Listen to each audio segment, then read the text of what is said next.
विदेश में बैठे हुए यूट्यूबर्स का जिक्र किया तो इसका अंग्रेज़ी में एक टर्म है शेपर्ड। शेपर्ड वो होता है जो शीप को चलाता है। अब जर्मनी में बैठे हुए कुछ लोग शेपर्डिंग करने की कोशिश कर रहे हैं। आपको शेपर्डिंग करनी है उनके द्वारा, जर्मनी में जो बैठे हैं उनसे द्वारा होना है मिसगाइड, तो वो ठीक है, यूट्यूब व्यूज़ मिलते हैं पर व्यूज़ वोट्स में तब्दील होते हैं। अगर ऐसा होता तो वो खुद आकर चुनाव लड़ लेते। कि उनका जो झूठ था कि ये संविधान बदल के आरक्षण ख़त्म कर देंगे, ये झूठ कुछ लोगों को भ्रमित कर गया। अगर ऑपोजिशन का प्लान केवल इतना है कि मोदी रिटायर हो जाए और तब हमें सत्ता में आने का चांस मिले, तो एक बात कान खोल कर सुन ले कि ना मोदी टायर हो रहा है, ना मोदी रिटायर हो रहा है, जनता आपको फायर कर रही है। आपका इंस्टाग्राम बायो, उसमें आपने एक बहुत अच्छी लाइन लिखी हुई है अपने उसमें, Islamic by religion, Hindu by culture, ideology is Indian. So बहुत ही बढ़िया लाइन लगी मेरे को पढ़ने के बाद। आपका थॉट प्रोसेस मुझे बहुत अच्छा लगा। According to you, 5 best and biggest things that BJP done for the nation, Modi ji done for the nation. So here we come once again to Tarang show. Guys, आज हमारे बीच में बहुत ही इंपॉर्टेंट गेस्ट हैं। मैं उससे पहले बता दूं, आज जो यहाँ बातें होने वाली हैं वो पॉलिटिकल बातें होने वाली हैं, और जैसी पॉलिटिक्स का नाम आता है तो सबसे पहले हमारे दिमाग में लीडिंग पार्टी आती है बीजेपी। तो आज मेरे बीच में national spokes person of BJP, बहुत बढ़िया प्रवक्ता हमारे बीच में आज, मिस्टर शहजाद पूनमवाला। सर धन्यवाद। नमस्कार, बहुत अच्छा लग रहा है आज आपसे मिलकर। सर, 15-16 साल की एज में पॉलिटिक्स में इंटरेस्ट लेना, स्टूडेंट बैकग्राउंड से आप एकदम से पॉलिटिक्स के तरफ अट्रैक्ट हुए, उसका बेसिक रीज़न? देखिए, हमेशा बचपन से मेरे मन में एक जिज्ञासा थी कि कैसे हम लोग समाज के लिए कुछ कर सकते हैं, देश के लिए कर सकते हैं, और देश और समाज के लिए अगर करना है कुछ तो उसके लिए सबसे बढ़िया प्लेटफॉर्म और तरीका पॉलिटिक्स होता है। तो मैंने पॉलिटिकल लाइफ ज्वाइन कर ली। वाओ, मतलब this is the major reason कि आपने समाज के लिए और देश के लिए कुछ करने की सोचा, उसके लिए आपने पॉलिटिकल ज्वाइन करा। बहुत बढ़िया। सर, सबसे पहले आपको बहुत बहुत कॉन्ग्रेचुलेशंस। 3.0 मोदी जी आ चुके हैं। धन्यवाद। मुझे लगता है कि देश की जनता का मैं आभार प्रकट करना चाहता हूँ। बिल्कुल बिल्कुल, जनता का आभार प्रकट। सर, मैं ये जानना चाहता हूँ, पिछले 10 सालों में बहुत सारे अप एंड डाउन्स भी हुए, बहुत सारे विपक्ष ने बहुत कुछ बोला, but according to you, 5 best and biggest things that BJP done for the nation, Modi ji done for the nation. देखिए, अगर मैं इस प्रकार से इसको इनकैप्सुलेट करूं तो अन्यथा ना लीजिए। हमने राम लला के प्रति आस्था दिखाई। अब राम लला का मतलब क्या है? राम लला मतलब प्रभु श्री राम तो है ही, पर राम लला का मतलब आर फॉर राष्ट्रीय सुरक्षा। आपको याद होगा कि 26/11 जैसे जब हमले होते थे, आए दिन हमारे बड़े शहरों में आतंकवादी हमले होते थे। पुणे, बेंगलुरु, मुंबई, दिल्ली, जयपुर, हैदराबाद, सब जगह बॉम्ब ब्लास्ट होते थे। आपको याद है वो दौर? और उस समय पर सरकारें कोई कार्रवाई नहीं कर पाती थी आतंकवाद के खिलाफ। उल्टा पाकिस्तान को 26/11 के बाद मोस्ट फेवर्ड नेशन का दर्जा दिया हुआ था। आज ऐसी स्थिति बन चुकी है कि ये सारे बड़े आतंकी हमले शहरों में बंद हो चुके हैं। हाँ, कुछ एक आध घटनाएँ होती है, कहीं पर किसी ने कॉन्वॉय पर अटैक कर लिया या, पर उसका भी रिस्पॉन्स जो है, most favoured nation MFN status नहीं होता है, मुंह तोड़ जवाब होता है। चाहे वो उरी में हमला करते तो सर्जिकल स्ट्राइक होता है, या अगर वो पुलवामा में कोई गलती करते हैं तो बालाकोट एयर स्ट्राइक होता है। तो आर फॉर राष्ट्रीय सुरक्षा, ए फॉर अर्थव्यवस्था। जो 10वें स्थान पर हमारी अर्थव्यवस्था थी, उसको मनमोहन सिंह अर्थशास्त्री एक जगह पर भी ऊपर नहीं ले पाए और 10वें स्थान पर हम रह गए। आज 10वें स्थान से हम 5वें स्थान पर 10 साल में पहुँचे हैं। अर्थव्यवस्था का कोई भी अगर आप आंकड़ा किसी भी एजेंसी का उठा दीजिए तो we are the fastest growing largest economy in the world. IMF भी ये कहता है। और हमारी इकॉनमी जो है, मतलब 70 वर्षों में अगर आप देखेंगे तो लगभग $2 ट्रिलियन पहुँची थी, और $2 ट्रिलियन से लगभग 10 सालों में हमने इसको 3.8-3.9 ट्रिलियन तक ले जाने का काम किया।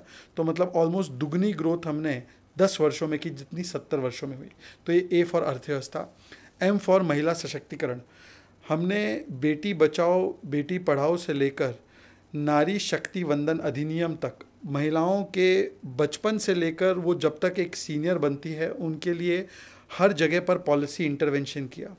चाहे वो बच्चियों की, एक तो आपको पता होगा पहली बार जो सेक्स रेशियो है वो महिलाओं के लिए पॉजिटिव हुआ, 1020 विमेन पर 1000 मेल्स हुआ। ये पहली बार नरेंद्र मोदी जी के शासनकाल में हुआ कि फीमेल जो सेक्स रेशियो है वो पॉजिटिव हुआ। तो ये बेटी बचाओ का इम्पैक्ट था। उसके बाद महिलाओं के लिए स्कॉलरशिप, बच्चियों के लिए स्कॉलरशिप, लाडली योजना से लेकर अलग अलग स्टेट्स में योजनाएं, जिससे कि उनका स्कूल में जो ड्रॉप आउट रेट है वो कम हुआ। शौचालय बनाए गए जिससे कि उनके स्वास्थ्य पर और स्कूल जाने पर बड़ा असर पड़ा। मुस्लिम बच्चियों की ड्रॉप आउट रेट 70% से गिरकर 30% हुई क्योंकि टॉयलेट्स बने। फिर उसके बाद जो बच्चियों को और महिलाओं को घर में अक्सर खाना बनाना पड़ता था, पानी लाने के लिए जाना पड़ता था, नल से जल योजना, 11 करोड़ घरों तक हमने नल से जल पहुंचाया, जिससे कि उनको 3-4 घंटे अपने पानी लाने में बर्बाद नहीं करने पड़ते, वो पानी उनके घर में सीधा आता है तो वो पढ़ाई लिखाई कर सकती हैं। उज्ज्वला योजना से जो सिलेंडर दिए हमने तो वो क्लीन कुकिंग गैस हुआ, जिससे कि माँ जब खाना बनाती थी चूल्हे पर तो 400 सिगरेट का धुआं उनके फेफड़ों में जाता था। आज वो उनको उससे मुक्ति मिली है, उनके स्वास्थ्य पर उसका बड़ा असर पड़ा है। इन चीज़ों से हर एक प्रत्येक हाउस होल्ड में 1-2 लाख रुपए की सेविंग हुई है, क्योंकि स्वास्थ्य पर जो खर्च है वो बचा है। तो इस प्रकार से अलग अलग जो योजनाएं, फिर महिलाओं को परमानेंट कमीशन इन आर्म फोर्सेस देना हो, या पार्लियामेंट में अब रिजर्वेशन का कानून उनके लिए पारित किया गया है, जिससे कि 30%, 33% जो रिजर्वेशन है वो महिलाओं के लिए होगी। तो हर स्टेज ऑफ लाइफ पे महिलाओं के लिए काम किया गया। और प्रॉपर्टी का भी रजिस्ट्रेशन जो है वो महिलाओं के नाम पर अधिकतम करवाना, जिससे कि आपने देखा होगा 3.5 करोड़ गरीबों को जो आवास मिले उसमें 70% ओनरशिप महिलाओं की है। तो ये महिलाएं लखपति दीदी बनी। तो आर फॉर राष्ट्रीय सुरक्षा, ए फॉर अर्थव्यवस्था, एम फॉर महिला आपने देख लिया। उसके बाद ल से लाभार्थी। इस देश में लगभग केवल 20 या 30% लोगों के पास टॉयलेट था, 20 या 30% लोगों के पास नल से जल था। हमारे देश में केवल 20 या 30% लोगों के पास बैंक अकाउंट के खाते खुले थे। 5 लाख का आयुष्मान भारत का हेल्थ कवर नहीं था। आज ये सारी चीज़ें जब की गई है, 50 करोड़ अकाउंट खोले गए हैं, 50 करोड़ लोगों को आयुष्मान कवर दिया गया है, 80 करोड़ लोगों को राशन दिया गया है, 12 करोड़ लोगों को नल से जल हो, टॉयलेट हो, वो बना के दिया गया है। तो सामाजिक जनकल्याणकारी नीतियाँ, इसके ल से लाभार्थी वर्ग तैयार हुआ है। दूसरा जो ल आता है रामलला में वो लीडरशिप। आज मोदी जी के लीडरशिप में आप देख सकते हैं कि भारत किस स्थान पर खड़ा है अंतर्राष्ट्रीय समाज में। बाइडेन जो है वो जेलेंस्की से बात कर सकते हैं, यूक्रेन से बात कर सकते हैं, क्या वो पुतिन से बात कर सकते हैं? नहीं कर सकते। पुतिन जो है वो हो सकता है शी जिनपिंग से बात कर सकते हैं, पर क्या वो जेलेंस्की और बाइडेन से बात कर सकते हैं? नहीं कर सकते। ऐसी बटी हुई दुनिया में एकमात्र नेता और एकमात्र देश जो दोनों तरफ, ईस्ट और वेस्ट, बाइडेन या पुतिन, जेलेंस्की और पुतिन दोनों को साथ कर चल सकते हैं। और कहाँ पर भी अगर कोई भारतीय छूट गया हो तो उस धरती के कोने से उस भारतीय को ही नहीं बल्कि भारत का झंडा लेकर आने वाले दुनिया के कोई भी व्यक्ति को, चाहे अफगानिस्तान हो, चाहे यूक्रेन हो, चाहे कोविड के समय पर लोग हो, उनको भारत सुरक्षित लाने का काम अगर कोई किया है तो वो नरेंद्र मोदी ने अपने एल फॉर लीडरशिप के माध्यम से किया है, और ए फॉर आत्मनिर्भर भारत। आज हम लोग आत्मनिर्भर बन रहे हैं। मैं इसके 2 उदाहरण देता हूँ। हम लोग पहले डिफेंस के गुड्स इंपोर्ट किया करते थे, उसमें कितना भ्रष्टाचार होता था आपको पता है, बोफोर्स कैंप से लेकर अगस्टा वेस्टलैंड। आज भारत ने पहली बार 17,000 करोड़ के डिफेंस गुड्स एक्सपोर्ट किए।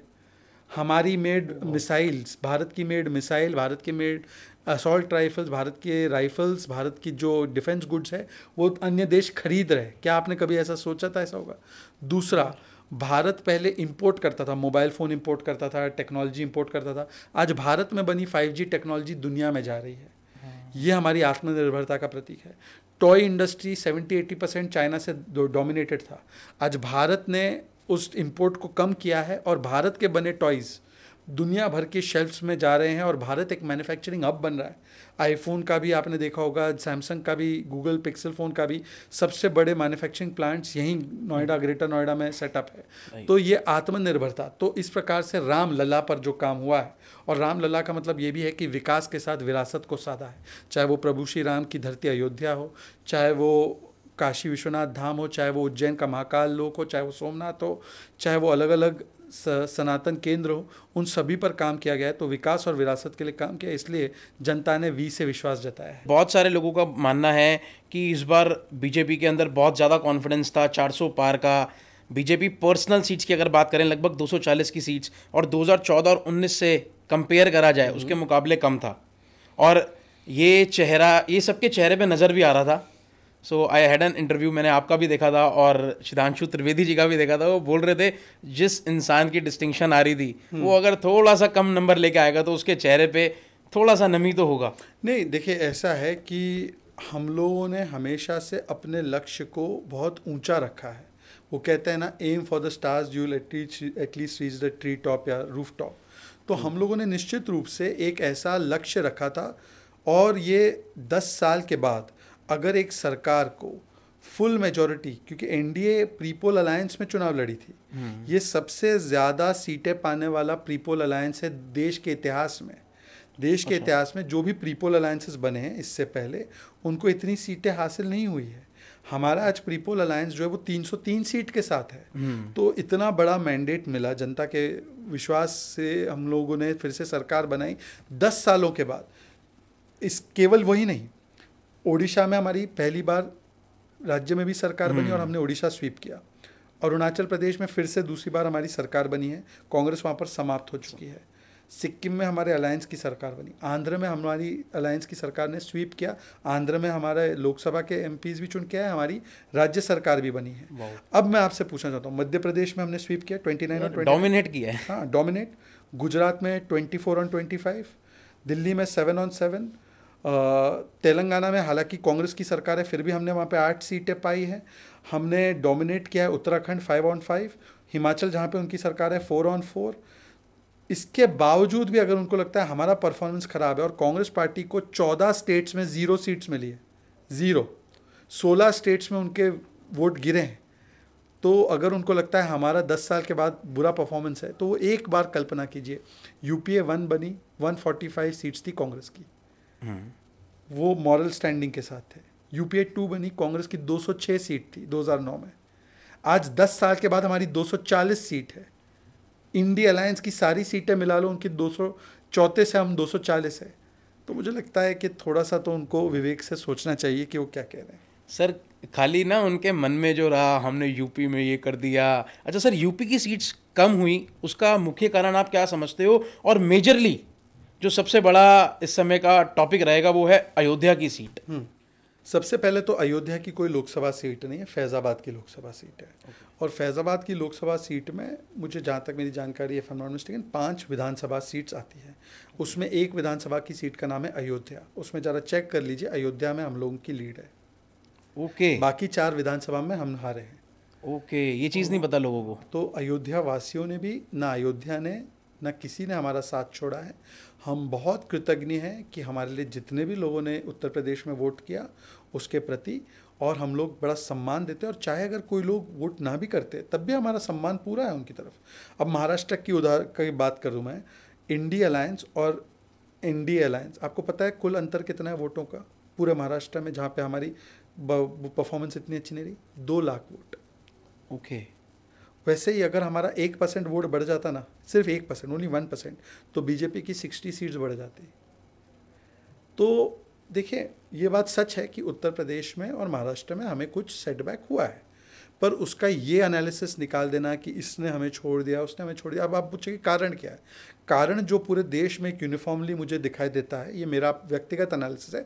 पार्टी तो इस पर डीप एनालिसिस करके इस पर चिंतन करती है, हार में भी जीत में भी हम चिंतन करते हैं। हम वो नहीं है जो घमंड में रहते हैं 99 पाकर। पर मेरा जो एनालिसिस है कि उनका जो झूठ था कि ये संविधान बदल के आरक्षण ख़त्म कर देंगे, ये झूठ कुछ लोगों को भ्रमित कर गया। और असलियत क्या है, जब तक वो लोगों तक पहुंच पाया तब तक कई चीज़ें हो चुकी थी। तो मुझे लगता है कि इसमें हम लोगों को ज़रूर देखना चाहिए कि इस प्रकार की झूठ की पॉलिटिक्स, उन्होंने अमित शाह जी का एडिटेड झूठा वीडियो फैलाया था, अभी भी वो कैसा झूठ बोलते हैं। राहुल गांधी बोलते हैं कि अगर बीजेपी को सत्ता मिल जाएगी तो डोसा खाने नहीं मिलेगा। इस प्रकार की झूठी बातें फैलाना। और देखिए, इतना बड़ा झूठ उन्होंने कहा कि 1 वोट हमको दो तो 1 लाख रुपए खटाखट आपके अकाउंट में आएंगे। अब आपने देखा होगा कि पिछले कई दिनों से, आज भी एक बिहार की वीडियो आई है, मैंने ट्वीट किया है, बिहार से अलग अलग जगहों से बुरखा डाले और बिना बुरखा महिलाएं पहुंच रही हैं कांग्रेस दफ्तर और कह रही है आपने बोला था 1 वोट 1 लाख रुपीज़, कहाँ है हमारे 1 लाख रुपए? तो देने को तैयार नहीं, उल्टा इन्होंने तो और जिजिया लगा दिया जनता पर। कर्नाटका में अब 3-3.5 रुपये पेट्रोल और डीजल के बढ़ा दिए। तो कहाँ 1-1 लाख रुपए अकाउंट में जमा करने वाले थे, ये लोक लुभावने वादे किए थे, और कहाँ वो अब पैसे लूट रहे जनता से ही। सर अभी एक आपने पॉइंट बोला कि पेट्रोल डीजल के रेट कर्नाटका में बढ़े। सर बहुत सारे लोगों को जिनको नॉलेज नहीं है, जनता की अगर मैं बात करूं, जिनको सिर्फ ऊपर ऊपर से चीज़ें पता है, उनको लगता है सिर्फ महंगाई का कारण सेंट्रल गवर्नमेंट होती है। सो स्टेट गवर्नमेंट का उसमें कितना रोल होता है, प्लीज़ थोड़ा सा बताइए। देखिए, सबसे पहले तो निश्चित रूप से महंगाई ऐसी चीज़ है जिसको दोनों सेंटर और स्टेट ने मिलकर काम करना है। 2004 से लेकर 14 तक एवरेज रिटेल इन्फ्लेशन, जिसको बोलते हैं CPI, consumer price index, Manmohan Singh के एरा में एवरेज इन्फ्लेशन 10% से ऊपर था। आज दो वैश्विक परिस्थितियां, यूक्रेन रशिया वॉर है और उसके अलावा आपका कोविड क्राइसिस, उसके बावजूद भी average inflation rate, retail inflation Modi ji के ज़माने में 4.5-5% रहा। इनफैक्ट ये महीने का और भी कम हुआ है। होलसेल प्राइस इंडेक्स तो नेगेटिव में गया है। उनके ज़माने में जितनी बढ़त हुई किसी भी चीज़ की, आप ले लो, आप दूध के दामों की ले लो, शुगर के दामों की ले लो, सब्जियों के दामों की ले लो, पेट्रोल के दामों की ले लो, जितनी बढ़त हुई, देखिए प्राइसेस तो बढ़ते रहते हैं एक इकोनॉमी में। कोई भी चीज़ जो है, जो 1947 में किसी चीज़ का प्राइस था, आज 2024 में वो प्राइस नहीं है, क्योंकि वैल्यू ऑफ रुपी और वो सारी चीज़ें इकोनॉमी में चेंज होती रहती है। पर आप 2004 से 14 के बीच में जितना जंप हुआ इनके प्राइसेस में, और 2014 से 24 के बीच में इनके प्राइसेस में कितना बढ़त हुई, इन दोनों की तुलना कीजिए तो आपको पता चलेगा कि कौन महंगाई की मार दे रहा था और किसने प्रोटेक्ट किया। दूसरी बात, आप देखते हैं कि स्टेट वाइज भी इन्फ्लेशन होता है, क्योंकि स्टेट भी अलग अलग प्रकार से टैक्सेस लगाता है, वैट लगाता है, उससे दाम बढ़ते हैं। राजस्थान में हमारी सरकार अभी आई, उससे पहले आपको पता है सबसे ज़्यादा इन्फ्लेशन रेट राजस्थान और तेलंगाना की सरकार का था, 8, 9, 10%। ये इसलिए था क्योंकि वहाँ पर सबसे ज़्यादा पेट्रोल और डीजल पर वैट था। आज भी कर्नाटका में उन्होंने पेट्रोल डीजल के दाम बढ़ाए, हिमाचल में 6 रुपया डीजल का बढ़ाया। अब अगर कांग्रेस कहती है महंगाई है, तो कांग्रेस ने अपने राज्यों में तो कम से कम राहत देना चाहिए ना। ये कैसी महंगाई है कि मोदी जी तो सेंटर में बैठ के पेट्रोल और डीजल पर एक्साइज ड्यूटी भी काटते हैं, सिलेंडर सस्ता करवाते हैं, और आप अपने राज्यों में डीजल का भाव बढ़ा देते हैं, आप पेट्रोल डीजल का भाव बढ़ा देते हैं। क्यों? क्योंकि आपने वहाँ के स्टेट राज्यों की तिजोरियाँ खाली कर दी भ्रष्टाचार की वजह से और अपनी क्रैकपॉट पॉलिसी की वजह से। तो अपने अपने राज्यों में ये कुछ नहीं करते, ये केवल झूठा एक प्रोपेगेंडा तैयार करते। देश की जनता समझती है। मैं ही जानना चाहता हूँ आरएसएस की इंपॉर्टेंस क्या है बीजेपी के लिए, और बीजेपी के लिए आरएसएस की इंपॉर्टेंस क्या है? दोनों का एक दूसरे से मिलन क्या है? देखिए, मुझे लगता है कि आरएसएस एक देश प्रेमी, देश के लिए काम करने वाला, राष्ट्रवादी और सांस्कृतिक दृष्टिकोण से काम करने वाला, समाज के लिए काम करने वाला एक संगठन है। आरएसएस एक्टिव राजनीति में दखल नहीं देता, परंतु देश के ज्वलंत मुद्दों पर आरएसएस बारीकी से बोलता भी है, आरएसएस बारीकी से समीक्षा भी करता है, और आरएसएस सभी राजनीतिक दलों को, पूरे राजनीतिक समाज को अपनी ओर से हमेशा कुछ ना कुछ पॉजिटिव देते ही रहता है। तो आरएसएस देश का संगठन है, आरएसएस समाज का संगठन है, आरएसएस राजनीतिक संगठन नहीं है। और इसीलिए आरएसएस की बातों को राजनीतिक तराजू में तोलकर या राजनीतिक चश्मा लगाकर देखने की जो बातें करते हैं, वो देश और समाज के विषयों के साथ बड़ा अन्याय करते हैं। ठीक सर, ठीक सर। 2017 से पहले आप कांग्रेस में थे, कुछ लोगों को पता होगा, कुछ लोगों को नहीं पता होगा, बट सर उसके बाद आपने 4 साल का गैप रखा, फिर आपने बीजेपी में आए आप। Why BJP? कोई और अदर पार्टी क्यों नहीं? आम आदमी पार्टी उस समय काफ़ी ट्रेंड कर रहे थे। मैं आपको बताता हूँ, क्योंकि आप देखिए, 2 टेम्पलेट है पॉलिटिक्स में। एक टेम्पलेट पॉलिटिक्स का है जहाँ पर Congress party, Sonia ji is working for her son and daughter Rahul and Priyanka, right. Lalu ji is working for his son and daughter Tejashwi, Tej Pratap Misa. Stalin is working for his son Udhayanidhi. somebody is working for their daughter, Sharad Pawar is working for his daughter Supriya. तो अपने बेटे बेटी के rise के लिए, अपने sunrise के लिए, चाहे पार्टी का सनसेट भी हो जाए, तब भी वो पार्टी एक परिवार ओरिएंटेड पार्टी है, परिवारों के लिए ही काम करती है, परिवार में ही उसको अपना भविष्य दिखाई देता है। और दूसरी तरफ नरेंद्र मोदी जी की भारतीय जनता पार्टी है, जहाँ पर कोई भी व्यक्ति के लिए राष्ट्रीय अध्यक्ष का पोस्ट या प्रधानमंत्री का पोस्ट रिजर्व नहीं है। इसीलिए आप देखेंगे कि हमारी जो पार्टी है, जब से 1980 से जन्म लिया है, तब से लेकर 24 तक हमारे कितने आपको राष्ट्रीय अध्यक्ष दिखाई देते हैं।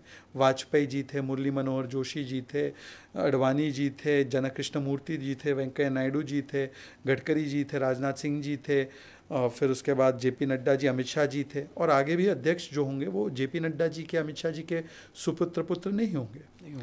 मोदी जी भी प्रधानमंत्री बने, चाय वाला प्रधानमंत्री बनता है। यहाँ पर किसी के लिए पोस्ट रिजर्व नहीं होती, जबकि वहाँ पर मुख्यमंत्री अखिलेश ही बन सकते हैं, वहाँ पर मुख्यमंत्री तेजस्वी ही बन सकते हैं, वहाँ पर मुख्यमंत्री स्टालिन के बाद उदयनिधि ही बन सकता है। तो एक है जो देश के बेटा बेटियों के लिए काम करती है, वो है भारतीय जनता पार्टी, और दूसरी है जो अपने बेटा बेटियों के लिए काम करती है। अब मेरा तो कोई बड़ा बाप नहीं है पॉलिटिक्स में, ना मेरा कोई बड़ा खानदान परिवार है, तो नेचुरल चॉइस क्या होगा, कौन सी पार्टी में मैं जाऊंगा? इसका आंसर मैंने खुद ही दे देता हूँ, बीजेपी। बिल्कुल, Perfect. देश का हर युवा बीजेपी के प्रति ही आकर्षित होगा, क्योंकि भाजपा उसके लिए एक मात्र प्लेटफॉर्म है मेरिट के आधार पर, परफॉर्मेंस के आधार पर आगे बढ़ने के लिए। परिवार के आधार पर अगर आगे बढ़ना है तो वो है, I am one of them. हाँ, तो आप जैसे जिसका भी परिवार नहीं, परफॉर्मेंस पर ज़्यादा विश्वास है, वो भाजपा को चुनता है। सर, बहुत सारे विवाद चलते रहते हैं, बहुत सारे मुस्लिम्स को ऐसा लगता है कि एंटी मुस्लिम पार्टी है बीजेपी। आपका क्या कहना है? मतलब बहुत बड़ी चीज़ है, इस BJP anti Muslim party? BJP को एंटी मुस्लिम वो लोग कह रहे हैं जिन्होंने अपने शासनकाल में, मतलब कांग्रेस पार्टी और इनके दलों के शासनकाल में, मुंबई, नेल्ली, जलगांव, अहमदाबाद, इसके अलावा हाशिमपुरा, भागलपुर, मीरठ, मलियाना, ऐसे बड़े दंगे हुए जिसमें हजारों मुसलमान मारे काटे गए और कभी न्याय नहीं मिला। ये सारे बड़े दंगे इनके शासनकाल में हुए। बीजेपी और मोदी जी के शासनकाल में कौन सा बड़ा दंगा हुआ इस स्केल का, जिसमें वो बोल सकते हैं कि मुसलमानों को, नहीं, कम्युनल इंसिडेंट्स की बात नहीं कर रहा हूँ, दंगे मतलब 1000-2000 लोग जब मारे गए, जब 10 साल, अभी 14 से 24 के बीच में एक भी वो दंगा नहीं गिना सकते जो इस स्केल का हुआ हो मुसलमानों के खिलाफ। पर फिर भी हम एंटी मुस्लिम हैं। दूसरी बात, ये कहते नहीं है मुसलमानों को टिकट नहीं दिया जाता, ये इनका तर्क है कि टिकट नहीं मिलता या प्रतिनिधित्व नहीं मिलता। तो फिर लॉजिकली, और मैंने कई जगहों पर कहा है कि कितने पारसी एमपी है कांग्रेस के, कितने होमोसेक्सुअल एमपी है कांग्रेस पार्टी के? क्या अगर होमोसेक्सुअल एमपी नहीं है या पारसी एमपी नहीं है तो इसका मतलब कि वो पारसियों की चिंता नहीं करते, होमोसेक्सुअल्स की चिंता नहीं करते? तो ये कुतर्क है। रिप्रेजेंटेशन देखना है तो देखिए कि मोदी जी ने जब 12 करोड़ शौचालय भेजे, या 12 करोड़ नल से जल लगवाए, या 80 करोड़ लोगों को राशन मिला, या 3.5 करोड़ आवास बने, या 50 करोड़ खाते खुले, या 50 करोड़ आयुष्मान भारत कार्ड डिस्ट्रीब्यूट हुए, 5 लाख का हेल्थ कवर मिला, तो क्या एक भी ऐसी स्कीम है जहाँ पर मोहित को मिला, मोहम्मद को नहीं मिला? जहाँ पर तरंग को मिला, तरन्नुम को नहीं मिला? शिल्पा को मिला, सुल्ताना को नहीं मिला? एक केस, करोड़ों एग्जाम्पल्स है इसके, एक केस इस लोकतंत्र में किसी ने गिनाया कि अब्दुल नाम है इसलिए नहीं मिला? इसके अलावा इन्होंने कहा कि प्रतिनिधित्व नहीं मिलता है। एक एमपी, 2 एमपी की बात है तो फिर भाई कांग्रेस भी बताए, महाराष्ट्र में 11-12% मुसलमान हैं। इस बार कांग्रेस ने एक भी टिकट नहीं दिया मुसलमानों को, क्यों नहीं दिया? और ये बात मैं नहीं कह रहा हूँ, उन्हीं के नेता जो है कांग्रेस के महाराष्ट्र के, नसीम खान ने कहा कि भाई जितनी आबादी उतना हक, आप कहते नारा है आपका, तो आपने कितने टिकट दे दिए मुसलमानों को? कांग्रेस ने महाराष्ट्र में, झारखंड में, छत्तीसगढ़ में, दिल्ली में, हरियाणा में और कई ऐसे प्रदेश है जहाँ पर एक भी मुसलमान को टिकट नहीं दिया।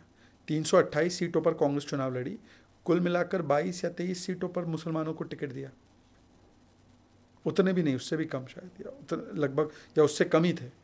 तो कांग्रेस ने कितना अधिकार दिया मुसलमानों को? और आप नोट कीजिए कि क्या माइनॉरिटी का मतलब केवल मुसलमान है क्या? क्या सिख को माइनॉरिटी नहीं मानेंगे? आज रवनीत बिट्टू और हरदीप पुरी दोनों हमारे मंत्री हैं। बुद्धिस्ट को नहीं मानेंगे? किरण रिजिजू और रामदास अठावले मंत्री है। क्या आप क्रिश्चियन को नहीं मानेंगे? जॉर्ज कुरियन हमारे मंत्री हैं।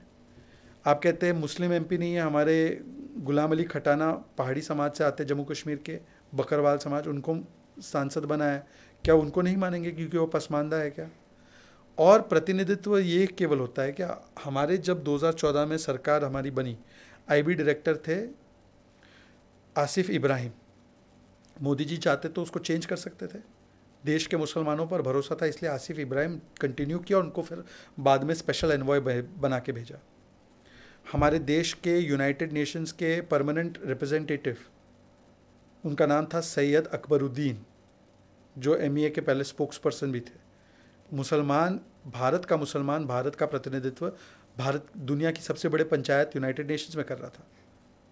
तो ये सिलेक्टिव दृष्टिकोण से देखना, और अगर पैमाना यही है कि रिप्रेजेंटेशन नहीं दे रहे हैं या टिकट कम दे रहे हैं, तो कांग्रेस बताए ना कि कांग्रेस ने कब समुदाय के प्रपोर्शन के अनुपात में टिकट दिए हैं मुसलमानों को? गुजरात में दिए क्या? महाराष्ट्र में दिए क्या? तो मुझे लगता है ये केवल एक नैरेटिव और प्रोपेगेंडा तैयार किया जाता है।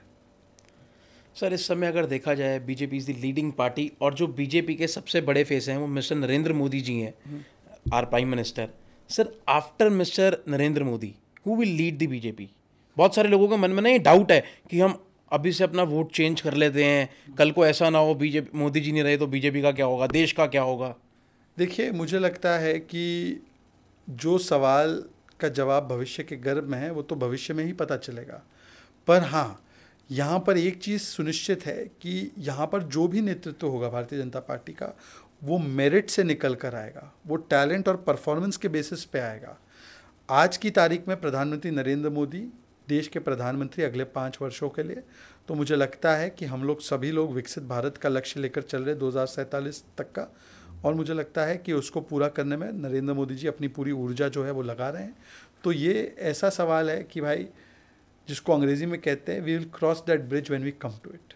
वाह। आज की तारीख में तो कोई वैकेंसी नहीं है। अगर ऑपोजिशन का प्लान केवल इतना है कि मोदी रिटायर हो जाए और तब हमें सत्ता में आने का चांस मिले, तो एक बात कान खोल कर सुन ले कि ना मोदी टायर हो रहा है, ना मोदी रिटायर हो रहा है, जनता आपको फायर कर रही है।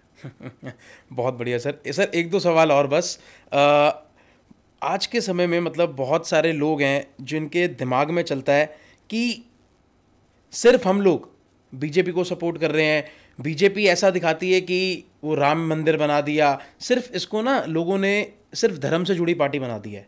आपने बहुत सारे काम बताए कि इन्होंने करे, बट जो अरविंद केजरीवाल हैं इस समय जेल में हैं, और उन्होंने बहुत ज़्यादा बोला कि ईडी बीजेपी का है, ईडी ने पूरा बीजेपी ईडी को चला रहा है, ईडी बीजेपी को चला रहा है, बहुत सारे ऐसे बातें हो रही हैं। उनका सिंपल सा एक कहना है कि जेल में मुझे बीजेपी ने डाला, ईडी ने नहीं डाला। इसके ऊपर आपका क्या हुआ है? और आप उस दिल्ली के सीएम, आप मतलब मेरा व्यू इस पे बहुत अलग हो सकता है, बहुत सारे लोग आज मेरे को सुन के शायद कुछ फालतू भी बोलें, हो सकता है। पर्सनली मैं दिल्ली से गाज़ियाबाद शिफ्ट हो गया कि नहीं यार, मेरे को अच्छा नहीं लगता। मेरे से कोई पूछे तेरे शहर का सीएम कौन है, अरविंद केजरीवाल, मैंने कहा नहीं। अब मेरे से कोई पूछता तो मैं योगी आदित्यनाथ बोलता हूँ। नहीं, जनता का भी यही ओपिनियन है, क्योंकि इन्होंने अभी जो वोट मांगे 2024 में, और वो भी कांग्रेस के साथ गठबंधन करके। और बताइए, पंजाब में नो गठबंधन, दिल्ली में पूरा गठबंधन, मतलब वहाँ पे कुश्ती थी, यहाँ पे दोस्ती थी, और कुल मिला के राजनीतिक मस्ती हो रही थी, जिसको आपकी भाषा में कह सकते हैं सिचुएशनशिप। आप जानते हो ना सिचुएशनशिप क्या होता है? सिचुएशन के हिसाब से डल जाए, सिचुएशन के हिसाब से फ्रेंडशिप विद बेनिफिट कर देना। एनीवे, तो इन्होंने वोट मांगा कि ये वोट जो होगा कि मोदी ने जेल में डाल दिया अरविंद केजरीवाल को, तो ये वोट देकर मोदी को जवाब दो। सातों की सातों सीट हरा दी, और कुल मिलाकर पंजाब में भी इनको 3 सीटें मिली है 13 सीट में, जहाँ पर कांग्रेस ने उनको हराया, हमने नहीं हराया। तो मुझे लगता है कि वोट का जेल का बदला वोट से जो एक कैंपेन चलाया था, उसका जवाब जनता ने दे दिया है कि जनता के ओपिनियन में तो ये जेल में ही रहे, ये ठीक है। दूसरी बात, ये कहते हैं कि हमने जेल में डाला ईडी ने, ईडी और हमने जेल में नहीं डाला, कोर्ट ने जेल में रखा है। सुप्रीम कोर्ट तक गए, सुप्रीम कोर्ट ने इनको विशेष एक प्रावधान भी दिया कैंपेनिंग करने का। आपको पता है, जब राजनाथ सिंह जी को इमरजेंसी के दौरान जेल में डाला गया था, तब कोर्ट ने उनको अपनी मदर के अंतिम संस्कार के लिए भी परमिशन नहीं दिया था कि वो 2 दिन बाहर जाए। ओके।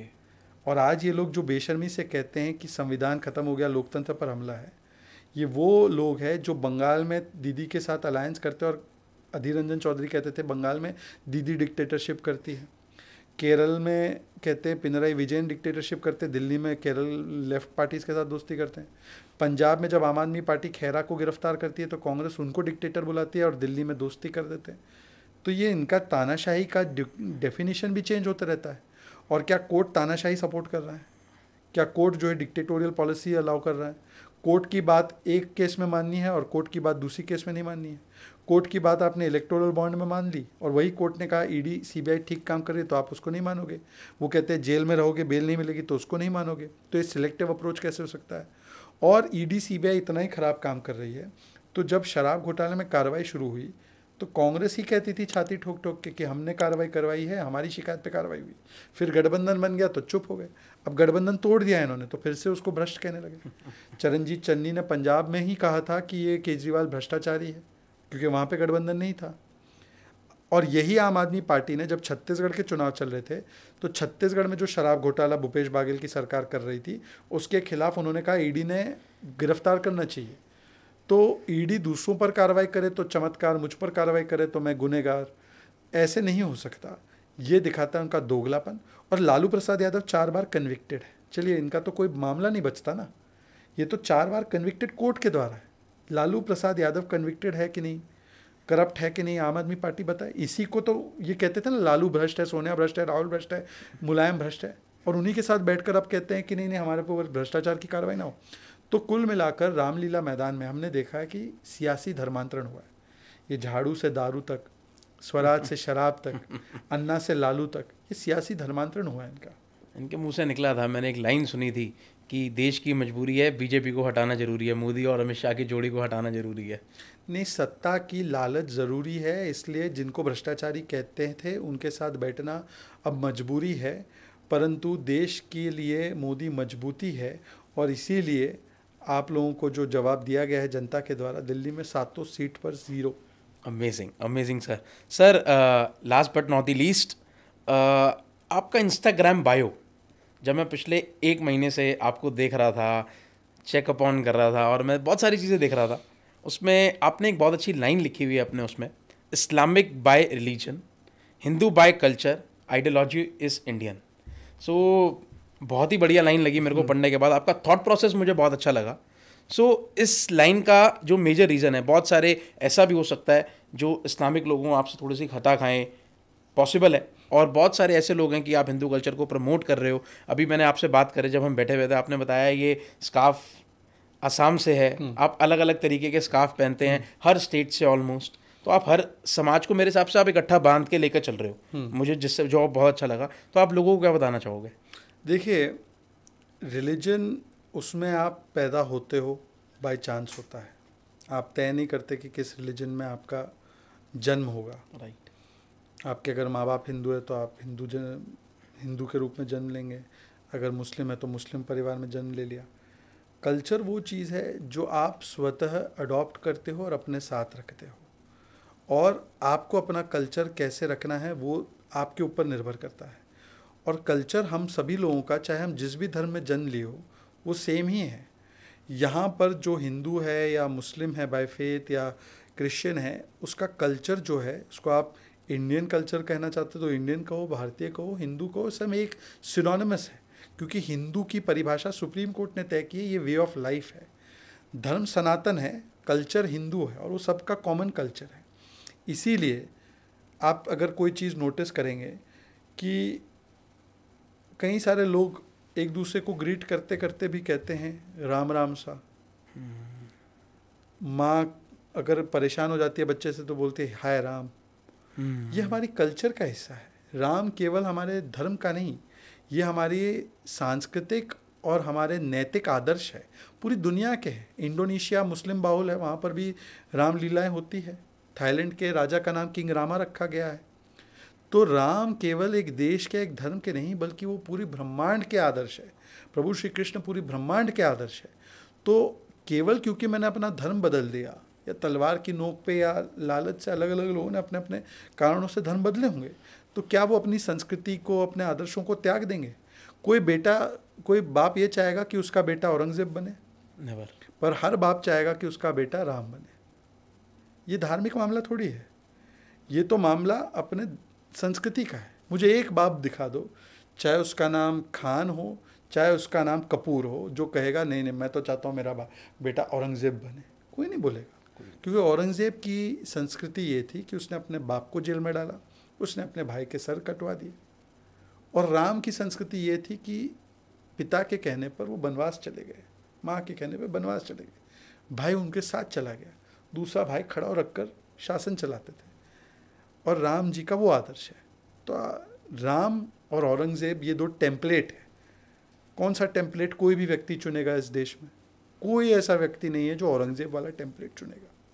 तो बस सिंपल सी बात है, धर्म जो भी हो, संस्कृति एक है। Amazing sir, amazing. I hope हमारे सारे व्यूअर्स ने बहुत कुछ सीखा होगा आज के पॉडकास्ट से और एक अपना माइंडसेट स्ट्रॉन्ग किया होगा। देश के जो हित में है वही सब करेंगे, ये नहीं कि जो आजकल छोटे मोटे यूट्यूबर बाहर से बैठकर कुछ भी बोल देते हैं उससे अपना ओपिनियन चेंज करेंगे। So I really want, I am 25 years old and I always say I support BJP. और बहुत सारे लोग कहते हैं नहीं तुम पॉडकास्ट कर रहे हो, तुम्हें हर किसी का व्यू लेना चाहिए, बट मैंने कहा नहीं ले सकता मैं। एक आपने क्योंकि विदेश में बैठे हुए यूट्यूबर्स का जिक्र किया, तो इसका अंग्रेज़ी में एक टर्म है शेपर्ड। शेपर्ड वो होता है जो शीप को चलाता है। अब जर्मनी में बैठे हुए कुछ लोग शेपर्डिंग करने की कोशिश कर रहे हैं। आपको शेपर्डिंग करनी है उनके द्वारा, जर्मनी में जो बैठे हैं उनसे द्वारा होना है मिसगाइड, तो वो ठीक है, यूट्यूब व्यूज़ मिलते हैं पर व्यूज़ वोट्स में तब्दील होते हैं। अगर ऐसा होता तो वो खुद आकर चुनाव लड़ लेते। और विपक्ष के कई लोगों को भी लग रहा है कि जर्मनी से शेपर्डिंग करानी है, तो वो दिखाता है कि अपने नेताओं में उनको कितना कम विश्वास, तो वो भी आउटसोर्स करना दर्शाता है ये। बिल्कुल, आउटसोर्स करना है तो करे अपने राजनीतिक कार्यों को। पर मुझे लगता है कि भारत की जनता ने बड़े विवेक के साथ तीसरी बार नरेंद्र मोदी जी के नेतृत्व में एनडीए की सरकार बनाई है। और ये पहली बार ऐसा हो रहा है स्वतंत्र भारत में कि स्वतंत्र भारत में पैदा हुआ प्रधानमंत्री तीसरी बार शपथ लेता है। नेहरू जी जो थे उन्होंने 3 बार शपथ ली थी, पर वो आज़ादी से पहले जन्मे थे। आज़ादी के बाद ये पहले प्रधानमंत्री, तो ये एक इतिहास रचा गया है कि स्वतंत्र भारत का प्रधानमंत्री तीसरी बार लगातार शपथ लेता है। कोई भी और लोकतांत्रिक देश में ऐसा उदाहरण आपको नहीं मिलेगा जहाँ पर लोकतंत्र है, जहाँ पर 3 बार लगातार चुनकर आना। इसका मतलब लोगों ने मोदी जी के कामों के प्रति विश्वास जताया है और देश की जनता मोदी जी के साथ है। तो जर्मन शेपर्डिंग चाहे जितनी भी चलती रहे, उसका भी एक स्थान है। राइट सर, राइट सर, बहुत ही अच्छा लगा आज आपसे बात करके, बहुत मज़ा आया और हमारे व्यूअर्स ने आजकल बहुत कुछ सीखा होगा। सो गाइस, ये था आज तरंग शो में, आपको बहुत कुछ सीखने को मिला होगा। सर ने बहुत सारी अच्छी चीज़ें बताई। चैनल को सब्सक्राइब करके रखो और आगे की बहुत अच्छे पॉडकास्ट आपको मिलते रहेंगे। Stay tuned for the best. Thank you. जय हिंद, जय भारत। जय हिंद, जय भारत।